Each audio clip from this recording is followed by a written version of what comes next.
اس کا ایک پہلو اور ہے اگلا، اس کا ایک پہلو اور، وہ پہلو کیا ہے؟ اس کا ایک پہلو یہ ہے کہ آپ جیسے لوگ، ہمارے جیسے لوگ، جب ہمارے جیسے آپ جیسے لوگ کیا کرتے ہیں؟ کسی ولی کی قبر پر نہیں جاتے، کسی مزار پر نہیں جاتے، سر نہیں ٹیکتے، سجدہ نہیں کرتے، پھولوں کی چادر نہیں چڑھاتے، تو ایک اگلا پہلو کیا ہے؟ ایسے لوگوں کو بڑی تیکھی نگاہوں سے دیکھا جاتا ہے۔ جو جال میں پھنسا ہوا ہے وہ ہمیں کیا کرتا ہے؟ ہمیں وہ ترچھی نگاہوں سے دیکھتا ہے۔ یہ دیکھو میرے بھائی، یہ صورتحال ہے۔ یعنی آپ اگر شرک کے خلاف ہیں تو آپ سے نفرت ہے، آپ شرک کریں تو آپ دوست ہیں۔ یہ ہے ماحول۔ قوم سمجھنا نہیں چاہتی، جاننا نہیں چاہتی، علم حاصل کرنا نہیں چاہتی، باپ دادوں کی ریت روایت پر اور اپنے پرکھوں اور اپنے مولویوں کی تعلیم پر ایسے ہی ڈٹے پڑے ہوئے ہیں، ان کو سوچنے کا بھی موقع نہیں ہے۔ تو جال ہے، جال۔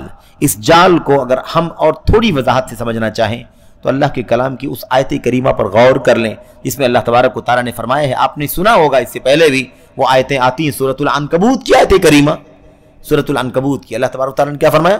ضرب اللہ مثلا رجلا فیہ شرکاء متشاکسون ورجلا سلما لرجل هل يستویان مثلا۔ اللہ تبارک و تعالیٰ نے فرمایا کہ اللہ مثال بیان فرماتا ہے، کس کی مثال؟ اللہ تعالیٰ مثال بیان فرماتا ہے دو لوگوں کی، ایک آدمی کی مثال بیان کرتا ہے، مثلا رجلا فیہ شرکاء، ایک آدمی ہے جو کئی مالکوں کا غلام ہے۔ ایک آدمی کس کا غلام ہے؟ کئی مالکان کے انڈر میں ہے۔ وہ مالک کہے گا اس کی بات ماننی پڑے گی، دوسرا مالک کہے گا اس کی بات ماننی پڑے گی، تیسرا مالک کہے گا اس کی بات، ہر ایک کی بات کو ماننا اور ہر ایک کو خوش کرنا، ہر ایک کو راضی کرنا۔ اللہ نے مثال دے کر کے فرمایا ایک آدمی تو وہ ہے جس کے ایک مالک نہیں ہے، کتنے مالک ہیں؟ 2 3 4 10 20 100 200، بہت سارے مالکان ہیں، بہت سارے مالکان ہیں، ایک وہ آدمی ہے۔ کیا فرمایا؟ شرکاء متشاکسون، کئی ایک آقا ہیں، مالک ہیں جو اس ایک غلام میں شریک ہیں، یعنی کئی ایک لوگ ہیں جو اس اکیلے غلام کے مالک بنے بیٹھے ہوئے ہیں، اور یہ سب کا کیا ہے؟ اکیلا غلام۔ تو اللہ نے کیا؟ متشاکسون یعنی متنازعون، جھگڑنے والے، لڑنے والے، یہ معنی ہے اس کے بارے میں جھگڑتے ہیں۔ اگر وہ فلاں مالک کی بات مان کے اس کا کام کرنے لگے تو ادھر سے دوسرا مالک چلاتا ہے، ارے بھئی یہ کام کرو جلدی، وہاں سے چھوڑ کے آئے میرے پاس، تو وہ ناراض، میرے پاس سے چھوڑ کے اس کے پاس جائے تو وہ ناراض، تیسرے کے پاس جائے تو یہ 2 ناراض، چوتھے کے پاس جائے تو یہ 3 ناراض۔ سب کو خوش کرنا، سب جال ہے کہ نہیں جال ہے؟ شرک جال ہے کہ نہیں جال ہے؟ کتنے لوگوں کو خوش کرے گا؟ اسی لیے آپ لوگوں کو دیکھیں گے کہ لوگ جو ہے اسی طرح کی سوچ رکھتے ہیں، اور آپ کو ہم کو یہ سوچتے ہیں ہمارے بھائی کہ یہ لوگ تو نہ بزرگ، نہ بابا، نہ کوئی ولی، نہ کوئی قبر، نہ کوئی مزار۔ اور آپ نے سنا ہوگا ڈاکٹر اسرار نے کیا کہا یہ لوگ جو ہیں اپنے آپ کو اہل حدیث کہنے والے، ان کو تصوف سے کوئی لینا دینا نہیں ہے، صوفیت سے کوئی لینا دینا نہیں ہے میرے بھائی، ماورا سے لینا دینا نہیں، یہ ساری اصطلاحات اس کی ہیں میرے بھائی۔ ہم سب پابند ہیں اللہ تبارک و تعالیٰ کے سچے دین، قرآن کے نبی کے سنت کے، توحید کا پیغام کتاب و سنت میں بھرا پڑا ہوا ہے۔ صوفیت سے ان کو یعنی یہ ظاہر کرنا کہ یہ لوگ تصوف سے اور باطن سے اور اندر کی چیز سے، فلسفے سے، اس سے دور رہتے ہیں۔ اس طرح سے اس نے طنزیہ انداز میں اپنی کتابوں میں ایک سے زیادہ جگہوں پر لکھا ہے میرے بھائیوں۔ تو اب یہ بات ہماری سمجھ میں آ گئی کہ شرک اصل میں کیا ہے؟ ایک جال ہے۔ اگر ہم اس سے نکل پائیں گے تو اسی طریقے سے نکل پائیں گے کہ ہمیں پتہ چلے کہ شرک حقیقت میں کیا ہے، توحید حقیقت میں کیا ہے، تو اس جال سے نجات ملے گی۔ اللہ تبارک و تعالیٰ نے فرمایا ان اللہ لا یغفر ان یشرک بہ ویغفر ما دون ذلک لمن یشاء، اللہ تبارک و تعالیٰ اس چیز کو نہیں بخشے گا کہ اس کے ساتھ شرک کیا جائے، اور اس کے علاوہ جو اس سے کمتر گناہ ہیں، ان گناہوں کو اللہ تبارک و تعالیٰ جس کے لیے چاہے گا معاف فرما دے گا، بخش دے گا۔ اور یہ بات کہاں سے سمجھ میں آئے گی؟ یہ بات کہاں سے سمجھ میں آئے گی؟ یہیں سے کیا کہا؟ وَذَلِكَ بِمَعْرِفَةِ اربع قواعد ذکرها اللہ تعالی فی کتابہ، 4 قاعدوں کو جاننا ہوگا جن چاروں قواعد کو اللہ تبارک و تعالی نے اپنی کتاب میں ذکر فرمایا ہے۔ تو قرآن کریم کی آیات میں بھی اور اللہ کے نبی علیہ السلام کی سنت میں بھی ان چاروں قواعد کا تذکرہ کیا گیا ہے۔ جب ہم ان چاروں قاعدوں کو جانیں گے تو صحیح معنوں میں توحید کو جانیں گے، اور صحیح معنوں میں توحید میں مکس ہونے والے شرک کو جانیں گے، اور جب جانیں گے تو ہمیں اس سے اجتناب کرنا، بچنا، پرہیز کرنا آسان ہو جائے گا، اور نہیں جانیں گے تو غلطی سے بھی ہم، میرے بھائیوں، غلطی سے بھی ہم جا سکتے ہیں شرک کے اندر۔ بلکہ آدمی شرک کو توحید سمجھے گا، توحید کو شرک سمجھے گا۔ صوفیہ نے کیا کہا؟ صوفیہ نے آپ جیسے موحدوں کو مشرک کہا۔ صوفیہ نے کیا کہا؟ آپ مشرک ہیں۔ کیوں بھائی؟ کیوں مشرک ہیں؟ ہم آپ مشرک ہیں؟ نہیں، موحد ہیں، لیکن مشرک کہا کیوں؟ سوچا آپ نے کبھی کیوں کہتے ہیں صوفیہ ہم کو مشرک؟ بہرحال بات لمبی ہے، آپ نے وہ نام سنے ہوں گے حسن بصری کے، رابعہ بصریہ کے، اور بہت سارا سب اس کے اندر جھوٹا سچا واقعہ موجود ہے۔ سمجھ رہے ہیں اس میں کیا ہے؟ اس میں یہ کہتے ہیں صوفیہ کہ آپ اللہ تعالیٰ کی عبادت کرتے ہیں، نماز ہے، روزہ ہے، حج ہے، زکوٰۃ وغیرہ عبادات کر، قربانی، نذر و نیاز کرتے ہیں آپ اللہ تعالیٰ کے لیے۔ کیوں کرتے ہیں بھائی؟ نماز کیوں پڑھتے ہیں؟ اللہ تبارک و تعالیٰ راضی ہو جائے، اللہ اپنے عذاب سے بچا لے، اپنی جنت میں، اپنی رحمت میں داخل فرما دے۔ صحیح ہے کہ نہیں صحیح ہے؟ اسی لیے تو کہ اللہ تبارک و تعالیٰ کی حکم ہے اور ہم بندے ہیں، اللہ کے غلام ہیں، ہمیں چاہیے کہ اپنے مالک کے، اپنے اللہ کے حکم پر عمل کریں، اور اللہ تبارک و تعالیٰ کی عبادت ہم کریں گے تو اس کا فائدہ اللہ کو نہیں ہوگا، بلکہ اس کا فائدہ کس کو ہوگا؟ عبادت کرنے والوں کو ہوگا، ہم کو، آپ کو فائدہ ہوگا۔ اور وہ فائدہ کیا ہے؟ اللہ راضی ہو جائے، خوش ہو جائے، اللہ جنت دے دے، جہنم سے چھٹکارا دے دے۔ توحید ہے کہ نہیں ہے؟ اس میں کوئی خلل ہے؟ کوئی خلل نہیں، یہی توحید ہے، اور یہی توحید کا ثمرہ ہے، یہی توحید کا نتیجہ ہے، رزلٹ ہے۔ لیکن صوفیہ کیا کہتے ہیں؟ کہتے ہیں جو جنت کی لالچ میں عبادت کرے وہ مشرک ہے۔ جنت کی عبادت، جنت کی لالچ میں، جہنم سے بچنے کی لالچ میں جو آدمی عبادت کرے وہ کیا ہے؟ مشرک۔